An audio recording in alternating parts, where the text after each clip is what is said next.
આજે રાષ્ટ્રીય મતદાતા દિવસની ઉજવણીના ભાગરૂપે ભરૂચમાં જનજાગૃતિ રેલીનું આયોજન વહીવટીતંત્ર દ્વારા કરવામાં આવ્યું હતું।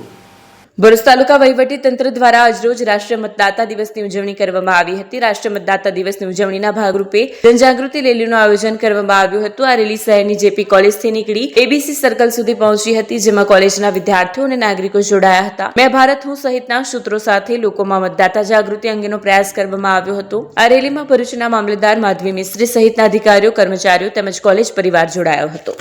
નમસ્કાર। આજે 16મા રાષ્ટ્રીય મતદાતા દિવસના ઉપક્રમે આપણે જેપી કોલેજ તરફથી મેરા ભારત યુવા ભારત અને તાલુકા વહીવટી તંત્ર ભરૂચ તરફથી એક રેલીનું આયોજન થયું છે। આ પદયાત્રા જેપી આર્ટ્સથી નીકળીને દૂધધારા ડેરી ગ્રાઉન્ડ સુધી જશે અને ત્યાંથી આપણે પરત આવીશું। આવી યાત્રાઓ યોજવાનો એકમાત્ર મતલબ એ છે કે લોકશાહી દેશમાં મતદાતાઓને આપણે જાગૃત કરીએ અને આવા દિવસની ઉજવણીઓ પણ એ જ વાતનો સંકેત છે કે આપણે લોકશાહી દેશમાં રહીએ છીએ। મત આપણો અધિકાર છે, એ અધિકારનો ખૂબ સારી રીતે પ્રયોગ કરીએ અને મતદાતાઓને જાગૃત કરીએ। તો આ દિવસની સૌને ખૂબ ખૂબ શુભકામનાઓ। પોતાનો વોટ આપો અને લોકશાહીને મજબૂત બનાવો। નમસ્તે।